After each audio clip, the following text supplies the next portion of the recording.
그러나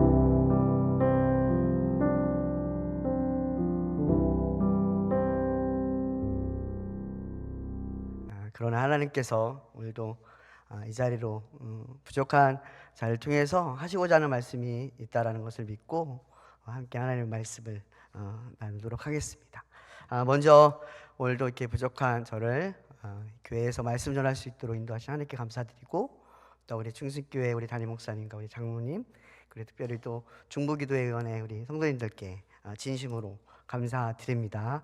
오늘도 하나님의 귀한 은혜가 저와 여러분의 그 마음속에 흘러넘치길 간절히 바라겠습니다.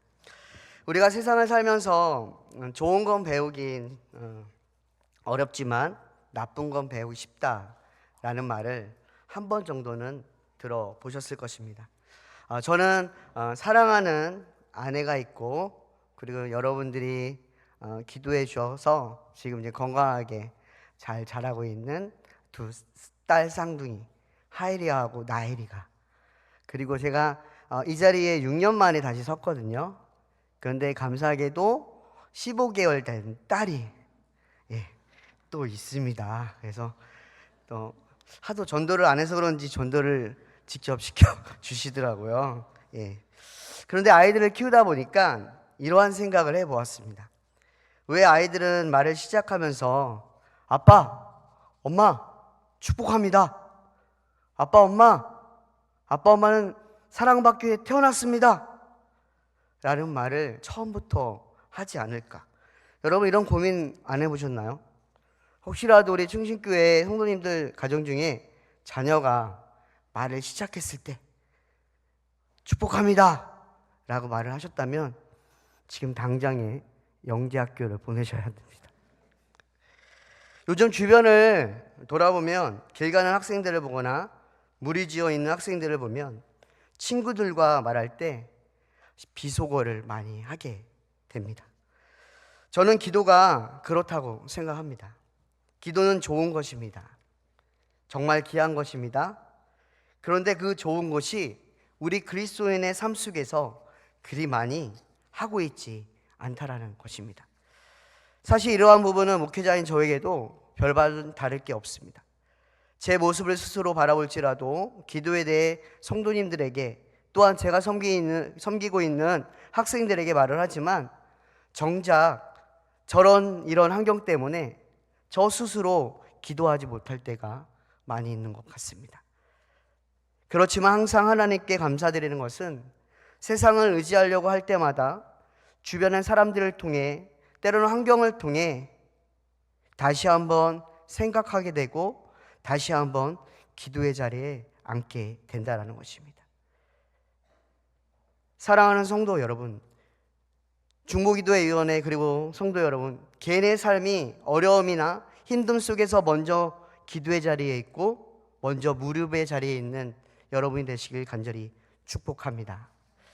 제가 6년 전에 이곳에서 하나님의 말씀을 전한 적이 있습니다. 지금도 생각나지만 2019년 6월 16일이었습니다. 그때도 중보기도회 헌신예배로 말씀을 전했는데, 그때 제목이 기도는 생명을 살립니다 라는 제목이었습니다. 하나님은 한 사람의 기도를 다 듣고 있으며 놓치지 않는다. 그리고 기도가 결국 생명을 주시고 살릴 수 있다라는 은혜를 여러분에게 전한 적이 있습니다. 사실 저는 태어날 때부터 신장에 문제가 생겼습니다. 그래서 100일을 앞두고 큰 수술을 받아야만 했고, 물론 신장병이라는 것을 고쳐주셨지만 다시금 다른 질병이 생겨 몇 차례 큰 수술을 받아야만 했습니다. 그러나 결국 고치지 못하였고 중학교 들어갈 때 혈액투석을 시작하게 되었습니다. 그런 삶 가운데 어렵고 힘들고 고통이 있고, 그 당시는 제가 예수님을 믿기 전이었습니다. 그러나 얼마나 불쌍했던지 하나님이 저를 찾아주셨고 만나주셨죠. 그리고 저의 인생은 바뀌었고 혈액투석을 하면서 교회 일에 봉사하게 되고 또한 신학을 하게 돼서 지금 여러분을 만났습니다. 그리고 너무나 감사한 것은 2008년도에 신장 이식 수술을 받게 해주셨습니다. 그렇게 저는 하나님의 은혜 속에, 하나님의 그 살려주심 속에 지금 이 자리에 서 있습니다. 그런데 너무나 중요한 것은 내가 힘들었을 때, 내가 하나님을 몰랐을 때, 그때도 하나님은 나를 기억하셨고, 또한 더 나아가서 많은 사람들의 그 기도가 끊이지 않았다라는 사실입니다. 사랑하는 성도 여러분, 기도를 혹이라도 멈추고 있다면 다시 한번 시작할 수 있는 여러분이 되시길 간절히 축복합니다. 우리는 왜 기도를 해야 할까요? 제가 신학교에 다녔을 때 교회사를 공부한 적이 있습니다. 근데 갑자기 교수님이 교회사 이야기를 많은 이야기를 하시면서 기도에 대한 이야기를 하시더라고요. 그러면서 기독교는 기도교다 라고 말씀을 하셨습니다. 사실은 제가 이 자리에 서기까지 많은 사람들의 기도로, 많은 사람의 중보로 이 자리에 서 있다라는 것을 이해했지만, 당시 교회사를 공부하면서 왜 갑자기 저런 이야기를 하실까?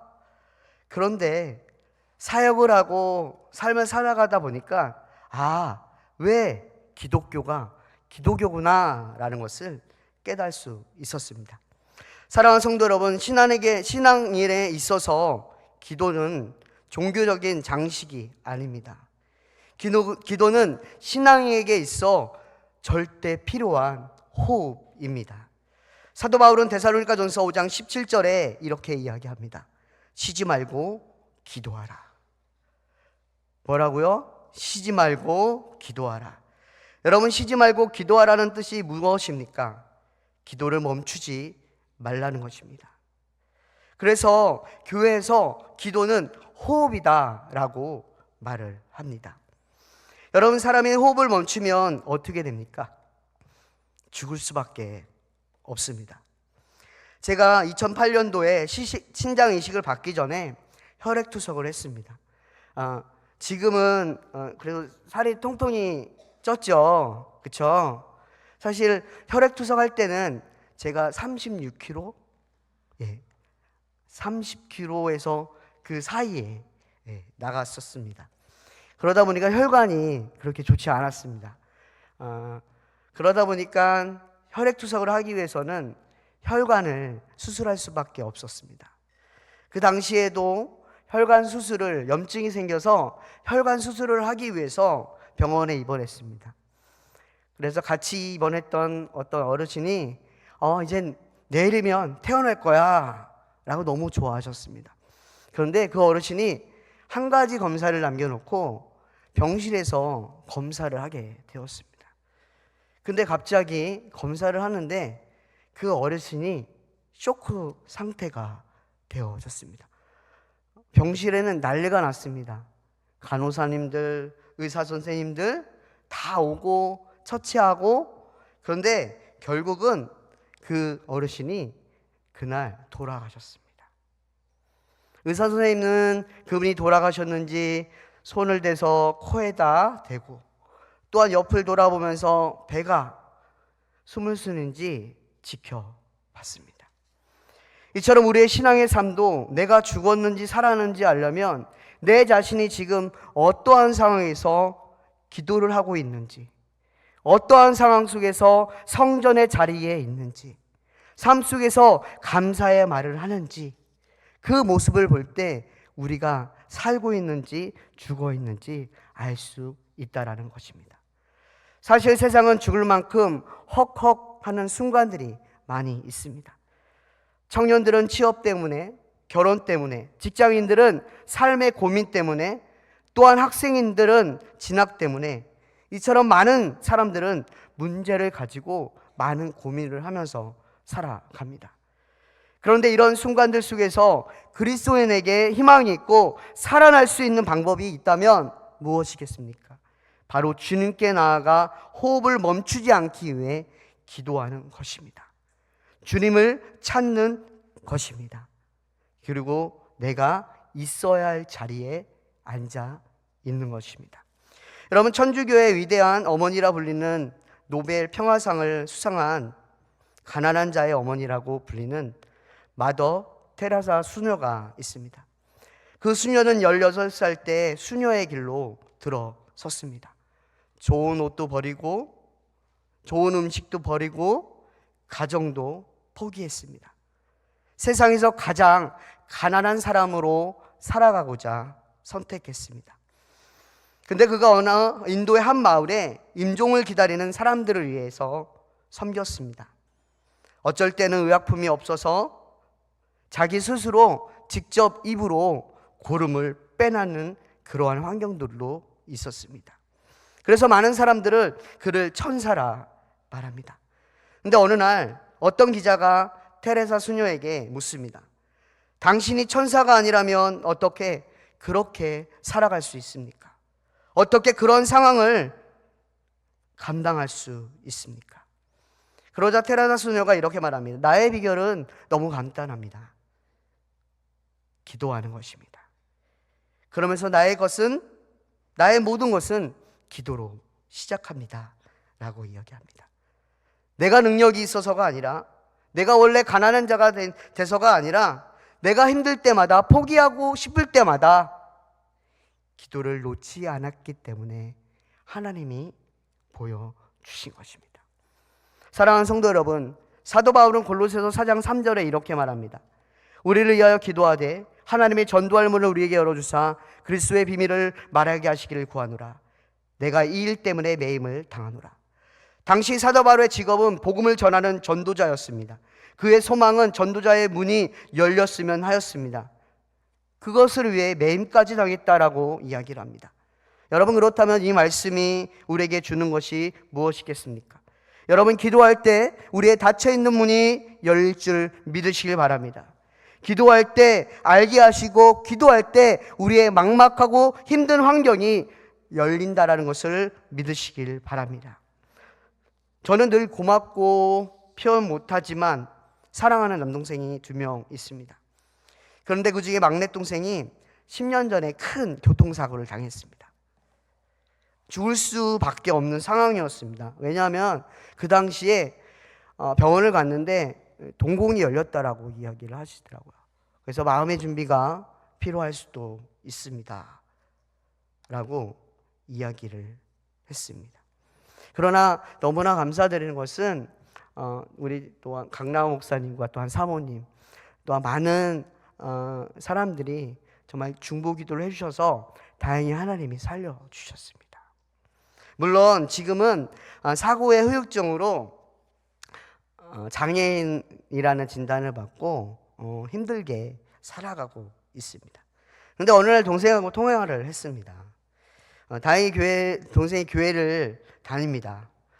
그러나 그 마음에는 하나님에 대한 불만, 불평들이 엄청 많더라고요. 그러니 교회는 다니지만 하나님의 이야기를 하거나 기도해야 돼 라면 먼저 화를 냅니다. 그 이유는 제가 너무나 잘 알죠. 저도 예수님을, 하나님을 믿기 전에, 하나님이 저를 만나 주시기 전에 어머니가 늘 기도를 하셨거든요. 밤에 늦게 들어오셔가지고 발목 잡고서 기도하시고, 그럴 때 저는 막 그랬거든요. 무슨 기도하시냐고, 기도하지 말라고 막 그랬거든요. 그래, 동생의 마음을 너무나 잘 압니다. 왜 하나님을 믿는데, 하나님을 살아계시는데 왜 나는 사고를 당했냐는 것입니다. 그러나 하나님을 만나주셨잖아요. 그렇죠? 만나주셨기 때문에 말할 수 있는 겁니다. 그래도 기도해야 된다.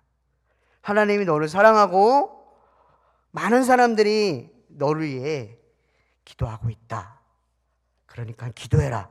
고쳐주실 거다. 여러분, 그랬더니 동생이 뭐라고 했겠습니까? 기도해봤다는 겁니다. 그래서 제가 뭐라고 했을까요? 너 기도 몇 년 했니? 제가 이렇게 좀 따지는 식으로 얘기를 했어요. 그랬더니 동생이 또 얘기하더라고요. 2년 해봤다는 거예요. 2년. 제가 뭐라고 했겠습니까? 야, 형은 태어날 때부터 신장 이식 받을 때까지 32년을 했다 라고 이야기를 했습니다. 그리고 고쳐주셨다. 그러니 하나님이 들어줄 때까지 기도해라. 인내해라. 그럼 하나님이 반드시 들어주실 거다. 그리고 무엇보다 많은 사람들이 기도하고 있다. 그러니 함께 기도하자. 인내를 가지고 기도하자라고 이야기를 했습니다. 여러분, 야고보서 5장 17절 18절의 말씀을 보면 야고보가 엘리야의 이야기를 합니다. 엘리야는 우리 성정이 같은 사람이로되 그가 비가 오지 않기를 간절히 기도한즉 3년 6개월 동안 땅에 비가 오지 아니하고 다시 기도하니 하늘이 비를 주고 땅이 열매를 맺었느니라. 여러분, 우리의 기도는 때로는 인내가 필요합니다. 그러기에 응답받을 때까지, 역사를 이룰 때까지 깨어서 기도해야 합니다. 들어줄 때까지 기도를 해야 합니다. 여러분, 그 기간은 우리가 알 수 없습니다. 그러나 어느 순간 우리의 삶에 우리의 기도가 응답으로 보여주시고 나타나신다는 것을 믿는 여러분이 되시길 간절히 축복합니다. 오늘 본문을 보면 에스겔 선지자가 우리에게 기도의 중요한 부분을 가르쳐 주고 있습니다. 우리가 읽지는 않았지만 특별히 에스겔 36장 24절에 26절의 말씀을 보면 이스라엘 백성이 바벨로니아에 포로로 잡혀있는 상태에서 하나님이 이스라엘 백성에게 약속하십니다. 언젠가는 회복시켜주고 너의 고국으로 가게 할 것이다. 그런데 놀라운 일은 하나님이 백성에게 부어주실 축복이 크다라고 말하고 있습니다. 그런데 하나님이 준비하신 약속의 축복을 어떻게 받을 수 있냐는 것입니다. 하나님의 약속하신 말씀이, 축복이 어떻게 나의 삶에 임하냐는 것입니다. 거기에 대한 답변을 37절에 이야기합니다. 36장 37절에 이렇게 이야기를 하고 있죠. 주 여호와께서 이같이 말씀하셨느니라. 그래도 이스라엘 족속이 이같이 자기에게 이루어 주시기를 내게 구하여 할지라. 무엇이라고 말합니까? 내게 구하여 할지라. 여러분, 이때 말하는 이스라엘 백성은 기도하지 않았던 것 같습니다. 그저 그러는 대로, 그저 받는 대로, 그러나 분명히 말하고 있습니다. 구하여 할지리라. 중심교회 성도 여러분, 그리고 중부교회 의원회 여러분, 기억하십시오. 하나님이 아무리 우리를 위해 축복을 준비하고 있어도 그것, 교회나 가정, 영혼을 위해 기도하지 않는다면 주시지 않는다라는 것을 기억할 수 있기를 간절히 축복합니다. 아무리 하나님의 계획이 철저하고 완벽하게 준비되어 있을지라도 우리가 기도의 한 사람이 되지 않으면 하나님은 아무것도 주지 않는다라는 것을 우리는 기억해야 될 줄 믿습니다. 오늘 본문 에스겔 22장을 전체적인 부분을 보면 이스라엘 백성을 향한 하나님이 하시는 말씀입니다. 내가 널 반드시 심판할 거야. 내가 널 반드시 심판할 거야. 왜요? 말씀에 따라 순종하지 않았기 때문입니다. 그런데 30절에 한 가지를 더 이야기하십니다. 내가 너를 심판할 거지만 나의 마음이 돌이킬 수 있는 방법이 있다라는 것입니다. 30절 말씀에 이렇게 말하면 이 땅을 위하여 성을 쌓으며 성 무너진 데를 막아서서 나로 하여금 멸하지 못하게 할 사람을 내가 그 가운데서 찾다가 찾지 못하였으므로. 여러분, 30절 말씀이 무슨 말씀입니까? 하나님이 기도하는 한 사람을 찾고 있는데 찾지 못했다라는 것입니다. 하나님이 기도하는 사람, 나를 찾는 사람을 찾고 있지만 찾지 못하고 있다라는 것입니다. 다시 거꾸로 해석하면 하나님의 뜻을 돌이키게 하는 그것이 한 사람의 기도를 우리에게 요청하고 있다라는 것입니다. 그 말씀에 순종하면 살려주겠지만 그 말씀에 순종치 않으면 심판하겠다라는 것을 이야기합니다. 여러분, 한 가정에 기도하는 사람이 있다면 그 가정은 망하지 않습니다. 우리 중생교회를 위한 한 사람만 기도하는 사람이 있다면 결국 교회가 쓰러지지 않는다라는 것을 믿음으로 고백하는 여러분이 되시길 간절히 축복합니다. 그러기에 우리의 삶에 어떤 힘듦이 와도 그 힘듦으로 쓰러지고 포기하는 것이 아니라 그 힘듦을 통해 하나님이 기도에 한 사람을 부르시고 찾고 있다라는 그 사실을 고백하는 저와 여러분이 되시길 간절히 축복합니다. 저는 지금 서대문에 춘신교회처럼 저도 오늘 깜짝 놀랐습니다. 우리 성도님들이 또 일어나서 찬양을 이렇게 하시더라고요. 예. 사실 제가 섬기는 교회도 일어나서 찬양을 합니다. 예. 율동도 많이 하고요. 그리고 찬양도 많이 하고요. 기도도 많이 하거든요. 저는 아까도 이야기했듯이 상도동에 있는 동광교회라는 곳에서 사랑부 발달장애 아이들을 섬기고 있습니다. 10세부터 37세대는 사랑부 발달장애 학생들을 섬기고 있는데, 우리 학생들은 덩치가 엄청 큽니다. 예. 제가 지금 180 좀 안 되거든요. 예. 근데 우리 학생들은 190이 거의 돼요. 예. 그 아이들하고 예배를 드리고 있습니다. 예. 얼마나 뜨겁던지 아이들이 찬양할 때마다 막 앞으로 나와가지고 찬양을 합니다. 예. 제가 처음에 사실은 우리 상도동에 이제 동광교회 갈 때도 좀 하나님이 주시는 마음이 있었거든요. 여러분도 알다시피 제가 태어날 때부터 이제 장애를 갖고 태어났는데, 제가 어머니와 손잡고 교회를 다녔어요. 그때는 뭣도 모르고 다녔죠.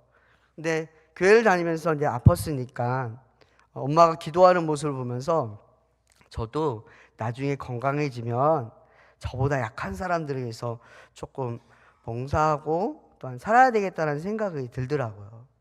네, 사실은 제가 은혜를 받고 나서 제가 21살 때서부터 제가 이제 찬양이라던가 부서사역을 많이 했습니다. 근데 발달장애 사역은 사실은 3년밖에 안 됐습니다. 근데 하나님이 마음을 주시는 게, 예전에 기도했던, 제가 40년 전에 기도했던 그 마음을 입혀주시면서, 발달장애 아이들을 부족하지만 섬겨봐야 되겠다. 물론 섬긴다고 해서 다 되는 건 아니죠. 그런데 어떻게 하나님이 그 방향을 인도하시고, 그래서 지금 동강교회에서 발달장애 아이들과 같이 예배를 드립니다. 학생들이 덩치도 크고 때로는 무섭습니다. 이게 무섭다라는 게, 가만히 서 있다가 갑자기 달려들어요. 근데 걔네들은 이제 뭐 때리는 거 그런 건 없고, 그러니까 자기 좀 봐달라는 거예요. 자기가 왔으니까. 그래, 너무나 사랑스러워요. 그리고 너무나 귀엽고, 한 180 넘는 애가 와가지고 그러니까 막 이쁜 짓 하고 막 그러거든요. 진짜로 이쁜 짓도 하고, 막 저도 보면은 손을 먼저 들어줘요. 그러니까 하이파이브 하자는 거죠. 하이파이브 하고, 그리고 질투도 많습니다. 예, 이 학생을 신경 써주면 저 학생이 달려와가지고 왜 그러냐고 하고 막 그렇더라고요. 사실은 어쩔 때는 제가 학생들보다 더 부족할 때도 있습니다. 근데 어느 날 한 청년이 저에게 물어봤어요. 목사님은 항상 해피하세요. 너무 행복하신가 봐요. 좋은 일만 있으신가 봐요. 그런 이야기를 저한테 하더라고요. 사실은 물론 우리 중보기도회 또한 우리 성도님들이 늘 항상 저희 가정을 위해서 기도해 주시지만, 사실은 첫째 딸이 큰 수술을 받고 나서 많이 나았어요. 근데 가끔 한 번씩 이제 배가 아플 때가 있어서 입원해서 또 진료를 받고 막 그런 부분들이 굉장히 많이 있었거든요.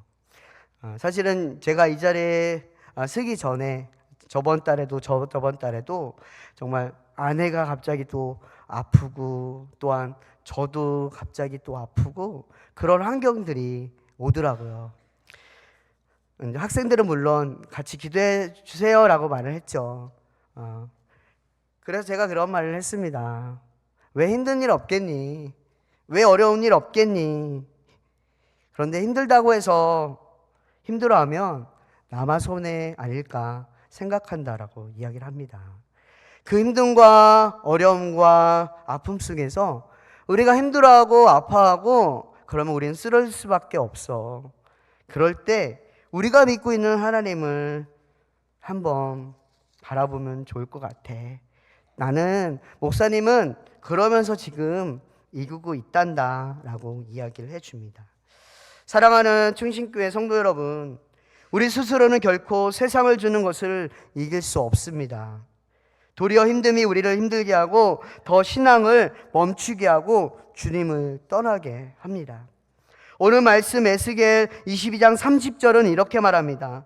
이 땅을 위하여 성을 쌓으며 성 무너진 데를 막아서서 나로 하여금 멸하지 못하게 할 사람을 내가 그 가운데서 찾다가 찾지 못하였으므로.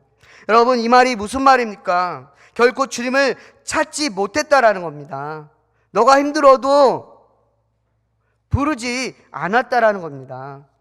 그러나 반대로 생각해 보면 내가 힘들어 나를 무너뜨리고 우리의 환경을, 가정을 넘어뜨리게 할 때, 공동체를 넘어뜨리고 할 때 하나님을 찾으면, 기도하면 이겨내게 해주시고 회복시켜 주신다라는 것입니다. 사랑하는 성도 여러분, 우리가 읽고 있는 말씀은 사실입니다. 틀린 것이 없습니다. 저는 소망합니다. 어떠한 상황에서도 여러분의 삶 속에서 기도가 멈추는 것이 아니라 계속해서 기도해야 될 줄 믿습니다. 특별히 오늘 중보기도회 잖아요. 그렇죠? 정말 중보기도회 너무나 힘듭니다. 그렇죠? 기도할 거는 많고 몸은 하나이고, 그렇죠? 포기할 때도 있을 겁니다. 물론 우리 중보기도회 성도님뿐만 아니라 많은 성도님들도 그럴 겁니다. 삶이 힘들었고 어려워서 일을 해야 되고, 그러나 저는 소망합니다. 그럴 때 더 주님을 찾길 간절히 바랍니다. 기도를 통해 하나님의 역사하심을 삶 속에서 볼 수 있는 은혜가 있길 간절히 축복합니다. 말씀을 마무리하도록 하겠습니다. 여러분, 우리 하나님은 살아계십니다. 제가 힘들고 제가 어려워도 하나님을 찾는 이유는 바로 하나님이 살아계시기 때문입니다. 저희 어머니도 지금까지 기도를 하십니다. 권사님이시니까, 그렇죠? 근데 사실은 막내 아들이 사고를 난 후에 많이 힘듦과 어려움이 있습니다. 너무 감사하게도 제가 부모님의 힘을 받아 지금 이 자리에 서 있듯이 지금은 우리 부모님, 우리 어머니께서 저를 통해서 힘을 얻습니다. 그 이유는 저는 어머니한테 이렇게 이야기합니다. 우리의 환경이 우리의 가정 환경이 왜 이렇게 왔냐, 내가 뭔 잘못한 것이 아니냐라고 이야기를 할 때 저는 이렇게 말해줍니다. 엄마, 그럴 때 기도하는 거예요. 엄마가 내가 방황하고 힘들 때 나를 위해서 끝까지 기도해 준 것처럼 나도 엄마를 위해서 기도하고 가족을 위해서, 또한 믿지 않는 가정을 위해서 기도하는 거예요. 우리가 이렇게 기도하고 기도를 놓칠 수 없는 이유가 있지 않습니까? 엄마의 기도로 인해서 내가 이 자리에 있기 때문입니다. 사랑하는 성도 여러분, 여러분 지금 기도하는 거 많으시죠? 그렇죠? 가정을 위해서 기도도 하시고, 또한 교회를 위해서 기도도 하시고, 또한 사업을 위해서 기도도 하시고, 그렇죠? 여러분 그 기도 놓지 않으시길 간절히 축복합니다. 그 기도 꼭 잡고 하나님이 들어주실 때까지 하나님의 말씀 앞에 순종하며 따르는 저와 여러분이 되시길 간절히 축복합니다. 기도하겠습니다. 살아계시는 하나님 감사합니다.